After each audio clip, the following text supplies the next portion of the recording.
Okay, so let's start the atomic absorption instrument. We've turned on the gases, we turned on the auto sampler and the main power switch on the instrument itself. I've got my magnifier out here so you can see this a little better. So I've got the software that we're going to use is AA Wizard. Pretty cute, right? And to run the software, make sure you're on operation and then click the instrument itself. It's going to ask you for a login ID, which is admin, very secure, and there's no password, so you can click OK.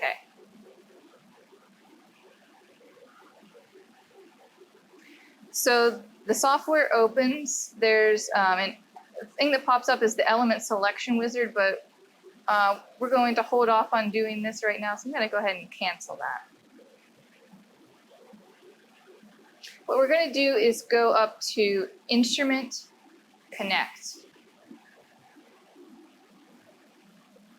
And that's going to walk us through a bunch of startup protocol that will make sure that the instrument is operating properly. There's a ROM check, a serial number check, checks that the auto sampler is on and that we have one attached. Checks the slits. It checks the deuterium lamp, the wavelength on the deuterium lamp, and it checks the turret, which holds 6 different lamps on the atomic absorption instrument. It moves the atomizer up and down, front and back. This is just to make sure that it's in the right position. This position is set by the software. It's dependent on the element of interest.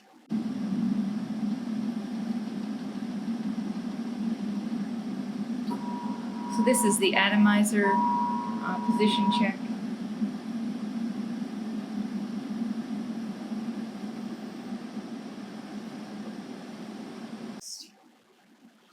It's also going to checks the drain sensor, which you can see in another video. It checks the support gases, which is either going to be air or nitrous oxide.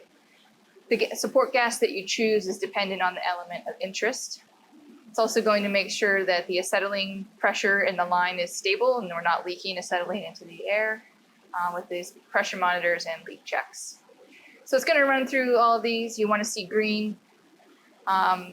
We won't be running nitrous today, so that should be red. That's okay. We'll still be able to run our sample. All right, so the software is asking us to purge the gases. So it says turn on the ventilation system, which is always on, so you don't need to worry about that. And then we're going to check that the acetylene tank is on, and I have checked that. And then we're going to purge the acetylene. We're going to do this, click this button 5 times. It's going to purge the acetylene for 5 seconds each time. So we're going to click it, and you should hear a gas sort of flow.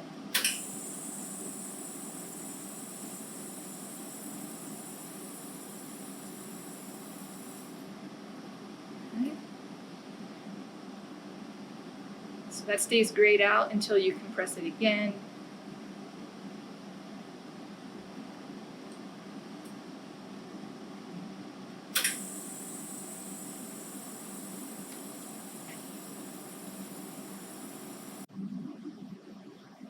So once you purge the acetylene 5 times, you'll notice that the words here are grayed out. That's how you know you've done this 5 times, because it's easy to lose track. You'd think that counting to 5 would be easier. It's not. You'll see. Okay, so then it says set the air supply pressure. We did that. And then we're going to purge the air. We only have to do this one once.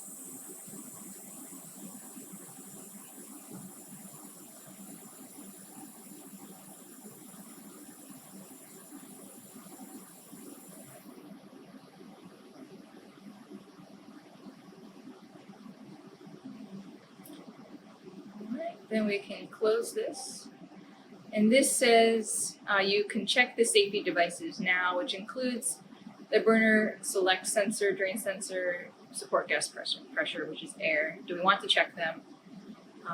In this case,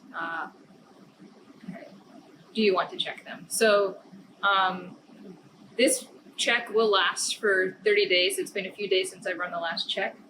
You can run without checking these, and in fact, I prefer as a student if you did not check these. If the checks have expired, let your TA know, and they can assist you with this. So, do we wish to check them? No. And then it says the safety device checks are not performed. Igniting a flame is available, but it is strongly recommended to check them. Okay.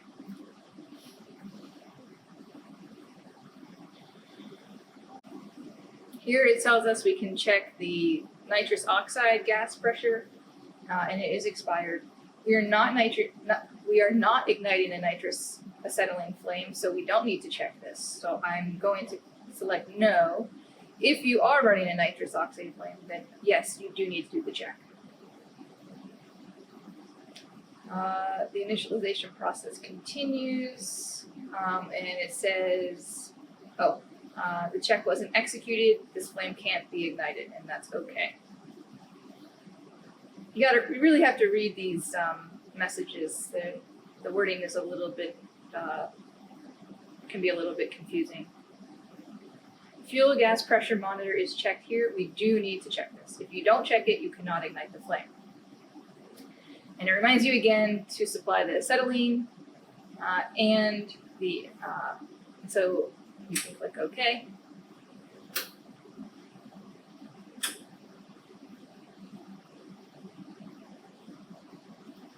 And then finally, it's going to start the leak check. And if you'll notice down here at the bottom, it says GLC, gas leak check, and it's checking. And it says no ignition for 8 minutes. Okay, that's important. Keep an eye on this so you know when you'll be able to ignite the flame. You cannot do it before this check has completed. And a pop-up will occur once the check is complete and let you know if it was successful.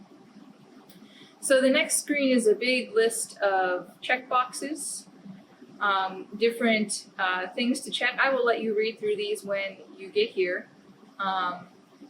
So we can check all of these. Essentially, it's check the fuel gas pressures, the supply gas pressure, the burner slot's not clogged, make sure the burner head is in place, make sure that the nebulizer is in place, that the drain tube is draining into the proper container and it's not full, that the front panel, that this thing is on, yes, it's on, the chimney, which is this top piece, yes, it's connected, and this emergency stop operation is basically if there's an earthquake, the instrument will stop operating. That's what that's telling you.